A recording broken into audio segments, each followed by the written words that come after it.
Hey everybody, this is Josh South, aka Ask Joshy on YouTube, and I'm casting this game for IC Cup TV. This is the Global Gamers Invitational, sponsored by iFixit.com, thehandsomernerd.com, esunited.net, and big thanks of course to TeamLiquid.net for helping us organize this whole thing, and IC Cup TV, both on YouTube and ICCup.tv for casting and presenting these replays to everybody. Here we have a game between iNcontroL, the yellow Protoss over here on the right side of Metalopolis, and as the red Protoss over here on the left side of Metalopolis. So we do have a Protoss versus Protoss game here at the cross positions on Metalopolis. Going to see probably a lot of macro intensive, building up by both players, huge armies on both sides. If they were closer spawns, might expect something like 2-8 Robo or, I don't know, something similar. But since they are across spawns and this is such a macro map, it's just designed to take lots and lots of bases. They have so much room to move around here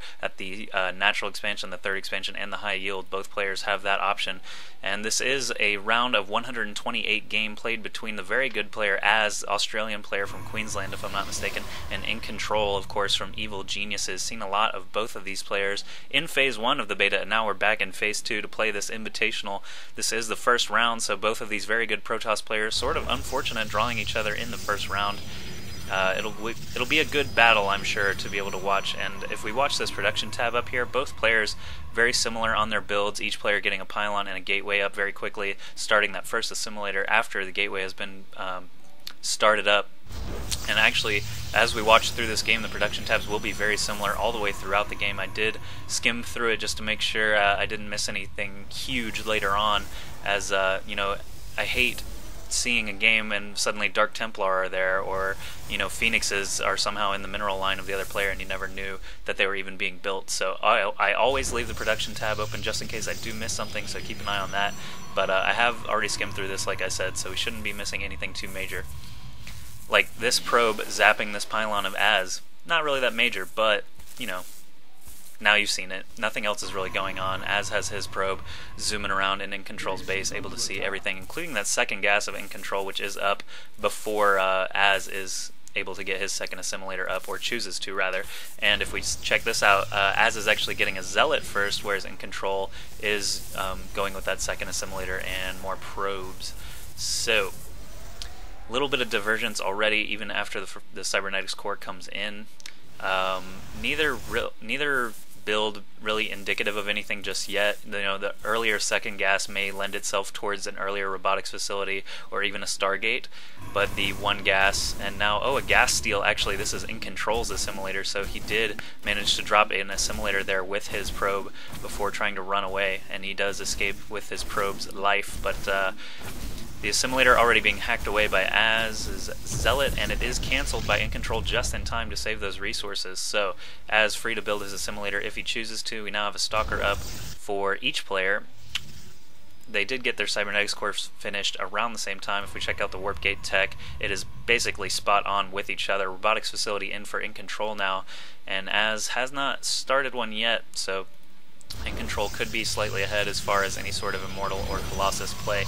Actually, Az now starting his robotics facility as well. So both players getting the robotics facility started, a second gateway being added on for iNcontroL, and it looks like nothing quite yet for Az, but he does have more units on the field. He did get a couple of Zealots in addition to that Stalker, whereas iNcontroL basically has just a couple of Stalkers out on the field. He's been getting this gas here for a while now, so if we look at the income, or the resources rather, let's check actual income. They're pretty even now that they're both actually at 27 harvesters, full on gas and minerals. So looking for a second gateway. There's a second gateway for Az, catching up to iNcontroL. So iNcontroL slightly ahead on his production buildings, but Az slightly ahead on the actual units, and he's going to chrono boost and finish up that warp gate tech right now. He's also added on a third gateway, and iNcontroL starting a robotics bay actually here in the back of his base. So Colossi on the horizon, and an observer coming out for iNcontroL rallied straight over to Az's base. Az also getting an observer out slightly behind, though. Like we said earlier, his robotics facility was finished later. But Az with that third gateway, and iNcontroL instead with the robotics bay. iNcontroL actually starts his third gateway now. So both players with one robotics facility and 3 gateways, whereas iNcontroL is slightly ahead with the Colossus tech and that robotics bay. Both players just kind of walking around with their tier 1 units here, nothing too exciting at the moment. A probe and an observer scouting around for iNcontroL. Az using his own observer to do the very same on the other side of the map.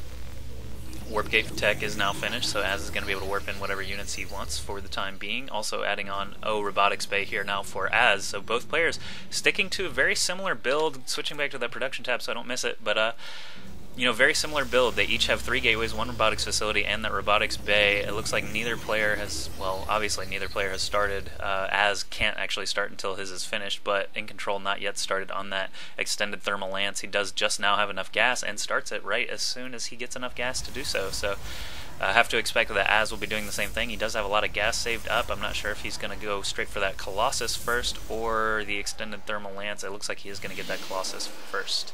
And the observer iNcontroL able to spot basically everything. I think he probably did get a chance to see that robotics bay, and the observer for Az able to see, basically everything as well. He saw that robotics bay over there in the corner, a Colossus out for iNcontroL already, and the extended thermal lances being chrono boosted to high heaven.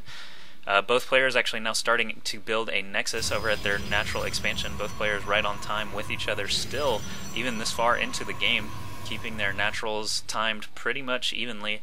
And if we look at Army, let's say, iNcontroL ahead on the gas cost. That Colossus is 200 gas, so of course that makes the difference. But Az actually has a lot more mineral spent, which indicates that he has a much larger tier 1 army, as we can see just using our eyeballs here. He's got a bunch of zealots, whereas iNcontroL only has 4. And lots of probes for both players. If we check income, they both have over 30 harvesters, 37 for iNcontroL. He's going to have plenty to Maynard over to his natural expansion when it is finished. But iNcontroL looks like he may be moving out now with his tier 1 units and Colossus across the map. See if Az is going to be able to hold that off. It looks like he does have a pretty good defensive position. He can even just plop this Colossus up here and shoot away. But oh no, iNcontroL must have seen something he did not like.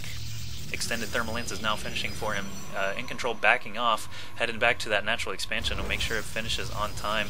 And it looks like he's selecting some probes now, to send them on over to the natural 2 gases building as well. Got to have that to keep up that Colossus production. As his Nexus done as well, has not started those simulators just yet, but he is moving all the way across the map here with his ton of Stalkers, Zealots, Sentries, and singular Colossus against an army of 2 Colossi and a handful of tier 1 units. So iNcontroL has the more expensive army if you factor in the Colossus. Actually no, he's behind now on both gas and minerals. But so Az actually could be in a huge position here to actually do some big damage. Let's see what goes on here. And the Colossi of iNcontroL position very well, making good use of the extended thermal lances. Not sure who dropped those force fields, but I have to think that Az was actually the one trying to separate all these Stalkers back away from his Colossi. It looks like the Zealots are charging on in, well not actually charging, but moving in towards these units, and the Colossi holding up okay. Looks like they are going to be able to take out that first one. Still 2 Colossi left for iNcontroL. They basically trade Colossi there, and still one-on-one Colossus up here on this cliff. Looks like Az is going to get the benefit of that. iNcontroL finishing off the rest of the tier 1 units of Az, and Az actually running away. 3 Stalkers warping in here for iNcontroL, but Az is going to be able to escape with his Colossus without taking any more hits on it. So iNcontroL able to stave that off, really only losing his tier 1 army, not much else. Basically they traded their entire armies, each player left with just 1 Colossus or so. Az back at home now tacking on 2 more gateways. These assimilators still aren't done, so iNcontroL does have a huge gas advantage, I have to imagine, at least in income. Yeah, he's got double or so of gas advantage, and 2 more gateways coming in for iNcontroL now as well. So both players, after exchanging basically their entire armies, adding on 2 more gateways each, and it looks like Az is getting a second robotic